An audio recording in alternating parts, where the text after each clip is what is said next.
Australia میں گزشتہ روز ہونے والے دہشتگردانہ فائرنگ کے واقعے میں ملوث ملزمان کے بارے میں اہم انکشافات سامنے آ گئے۔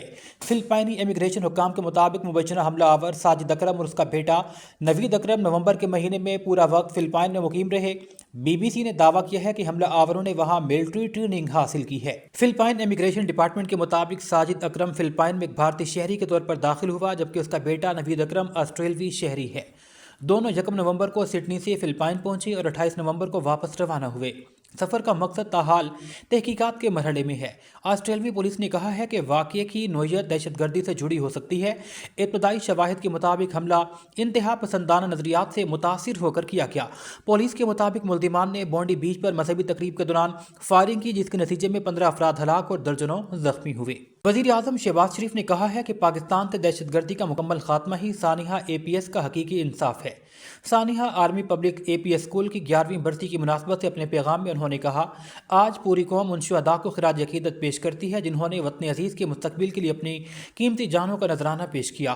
انہوں نے کہا کہ یہ دلخراش سانحہ پوری قوم کے لیے عظیم آزمائش تھا۔ قومی حوصلے کو تاہم دہشت گردی پست نہیں کر سکی۔ انہوں نے کہا، اے پی ایس کے معصوم بچوں، اساتذہ اور عملے کی قربانیاں ہمیشہ یاد رکھی جائیں گی۔ پاکستان کی سرزمین سے دہشت گردی کا مکمل خاتمہ ہی سانحے کا حقیقی انصاف ہے۔ شہباز شریف نے کہا کہ پوری قوم شہداء کے لواحقین کے غم میں برابر کی شریک ہے۔ اپنے پیغام میں انہوں نے مزید کہا کہ آج جب پاکستان ایک بار پھر دہشت گردی کے ناسور کا سامنا کر رہا ہے، ملک کے مختلف حصوں میں سیکورٹی اہلکار اور معصوم شہریوں کو نشانہ بنایا جا رہا ہے، تو سانحہ اے پی ایس اس حقیقت کی یاد دہانی کرواتا ہے کہ دہشت گردی کے خلاف جدوجہد ختم نہیں ہوئی۔ Chairman P C B Mohsin Naqvi نے مظفر آباد اسٹیڈیم میں انٹرنیشنل میچز کروانے کا اعلان کر دیا ہے۔ تفصیلات کے مطابق chairman P C B Mohsin Naqvi کی زیر صدارت P C B board of governors کا ویڈیو لنک اہم اجلاس ہوا۔ اجلاس میں نیشنل کرکٹ اسٹیڈیم کراچی کی تعمیر نو کے دوسرے مرحلے کی باضابطہ منظوری دے دی گئی۔ L C C A ground کو اوول گراؤنڈ کی طرز پر اپ گریڈ کرنے کی بھی منظوری دی گئی ہے۔ اجلاس میں پی ایس ایل لندن اور نیو یارک روڈ شوز کی کامیابی پر chairman Pakistan cricket board Mohsin Naqvi اور ٹیم کی محنت اور پروفیشنلزم کو خوب سراہا گیا۔ سری لنکن ٹیم کے حالیہ دورے کو جاری رکھنے کے لیے چیئرمین پی سی بی نے ذاتی کاوشیں کی، جس پر تمام ممبران نے خراج تحسین پیش کیا۔ پی او جی کے ممبران کی جانب سے chairman P C B Mohsin Naqvi سے اظہار تشکر کی قرارداد بھی منظور کی گئی۔ محسن نقوی نے کہا کہ P S L road shows کی کامیابی پی سی بی اور پی ایس ایل کی پوری ٹیم کی کامیابی ہے۔ پی ایس ایل کو انٹرنیشنل برانڈ بنانے کے لیے سب نے شبانہ روز انتھک محنت کی ہے۔ انشاءاللہ اسلام آباد میں جدید state of the art cricket stadium کی تعمیر کے علاوہ کوشش کی جائے گی کہ مظفر آباد میں بین الاقوامی میچز بھی جلد کروائے جائیں۔ بیورو چیف باغ سردار شبیر خان کے مطابق سابق وزیر حکومت سردار میر اکبر خان کی مرکز لوہار بیلا ناڈ شیر علی خان آمد پی ایم ایل این میں شمولیت کے لیے جب سابق وزیر حکومت نے کارکنان اور عوام سے مشاورت کی تو لوگوں نے برملا سردار میر اکبر خان پر اعتماد کا اظہار کرتے ہوئے ہاتھ اٹھا کر ساتھ چلنے کے عہد کا اعلان کیا۔ یاد رہے کہ سردار میر اکبر خان ڈسٹرکٹ باغ میں شرافت کا پیکر سمجھے جاتے ہیں۔ عوام بھی ان سے بے پناہ محبت کرتے ہیں اور وہ عوامی نمائندے کے طور پر ہمیشہ عوام کے درمیان رہنا پسند کرتے ہیں۔ سردار میر اکبر خان کو حلقہ شرقی میں تعمیر و ترقی کا ہیرو سمجھا جاتا ہے۔ عوام کی بے پناہ محبت کی بدولت مسلسل 3 بار وزارت کا حلف اٹھانے والے سردار میر اکبر خان ایک بار پھر عوام میں موجود ہیں۔ اسپین سے ہمارے نمائندے ممتاز منیر سہوترا کے مطابق اسپین کی معروف سیاسی سماجی شخصیت چودھری نذیر گجر اور فیصل آباد نے ایم پی اے حلقہ پی پی 116 اور سینیٹر رانا ثناء اللہ خان، ایم پی اے رانا احمد شریار خان اور چودھری کاشف گجر سے ملاقات کی۔ رانا ثناء اللہ خان کو سینیٹر اور رانا احمد شریار کو ایم پی اے منتخب ہونے پر مبارکباد پیش کی۔ اس موقع پر علاقائی اور اوورسیز کے مسائل پر تفصیلی گفتگو کی گئی۔ رانا ثناء اللہ خان نے چودھری نذیر گجر کو فیصل آباد میں خوش آمدید کہتے ہوئے اوورسیز پارٹی کا سرمایہ قرار دیا۔ اسپین سے ہمارے نمائندے ممتاز منیر سہوترا کے مطابق بارسلونا کی سیاسی سماجی اور کاروباری شخصیت گجرات گرل ریسٹورنٹ بارسلونا کے ڈائریکٹر چودھری افضال مہر آف بزرگوال نے اٹلی سے تشریف لائے مہمانوں چودھری سہیل اور چودھری حسن رزاق کے اعزاز میں گجرات گرل ریسٹورنٹ میں عشائیہ دیا۔ عشائیے میں محترم بخاری، مرزا قاسم، چودھری فخر قاضی اور چودھری سفیان نے شرکت کی۔ معزز مہمانوں نے اپنے میزبان چودھری افضال مہر آف بزرگوال کی بے مثال چاہت پر شکریہ ادا کیا۔ چودھری افضال مہر نے تمام احباب بالخصوص معزز مہمانوں کا قیمتی وقت پر شکریہ ادا کیا۔ مہمانوں کی جانب سے گجرات گرل ریسٹورنٹ بارسلونا کے لذیذ کھانوں کی تعریف کی گئی۔ اس موقع پر ملکی اور علاقائی سیاست پر تبادلہ خیال کیا گیا۔ آگے بڑھتے ہوئے رخ کریں گے اسپین کا ہمارے نمائندے ممتاز منیر سہوترا کے مطابق